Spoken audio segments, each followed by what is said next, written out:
Daily Broadside, day 656. Today I saw a lady, probably in her 50s, and she was mowing on a Cub Cadet, her yard. And that's great, you know, it's a nice day for it and everything. But she's wearing a one-piece bathing suit. And while I have nothing against people in one-piece bathing suits, as soon as they get on a lawn tractor, there's just something very off-putting about it. I don't know I can't put my finger on what I don't like about it.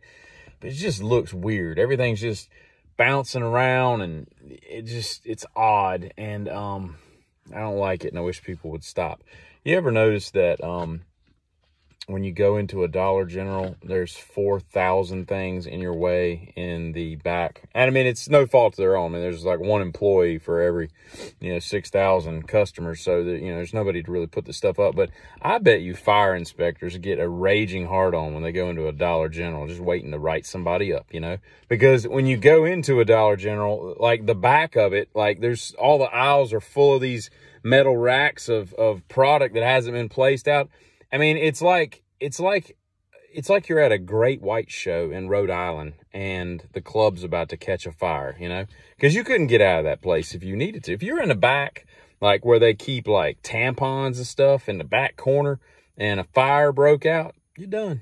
You're done. You ain't doing nothing. If you're not paying attention and you don't catch on in the early stages of this fire, and skedaddle, as they say, you're done. And I just feel like the fire inspectors are they're ignoring these businesses clearly, because there's no way that that's legal. I mean, you can't even go to like a Coliseum and stand in certain places because they'll tell you to move because you're impeding the flow of potential traffic if something, horrendous happened. And yet you can get trapped in a smoke inhalation, suffer in a Dollar General. That doesn't really compute. And I think it's tonight, I'm pretty sure it's tonight, the Timberwolves more than likely will get swept. By the way, if both the Pacers and the Wolves get swept, I think this is the first time since like the mid-50s, late 50s, I think, that both teams got swept going to the finals, which is kind of cool. In light of the great Bill Walton dying yesterday, I think, or maybe the day before. Sad loss. One of the best passing and blocking centers of all time. Sucks that his feet hampered him from even greater greatness. But I say that to say this.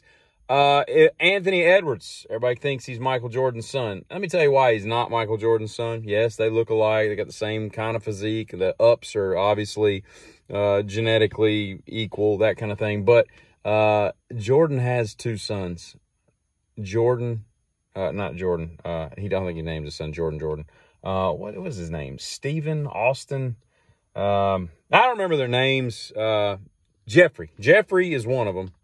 I don't remember the other one. But both of them clearly came from Jordan, and they suck at basketball. They were horrible. Okay, there's just no way that you could have one outstanding player, just blow through most of the league in terms of talent, and then you got two that can't even play at, what was he at? Illinois, I think. One of them, Jeffrey, maybe played at Illinois. They're like doing brawny numbers, just not good at all. So that's how I put that argument to bed.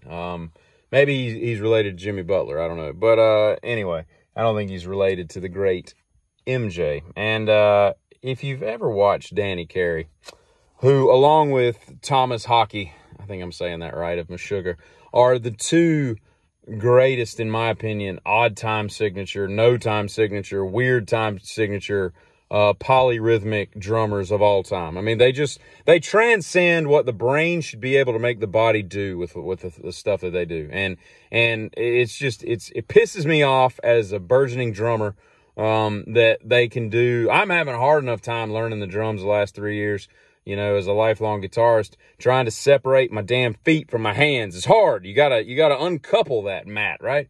And, I caught it almost.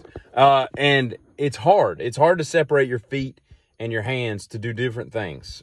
Some parts are easier, some parts aren't. But when you watch those idiots, man, it just makes you want to punch a tree. You know what I mean? And punching trees never ends well for the hand.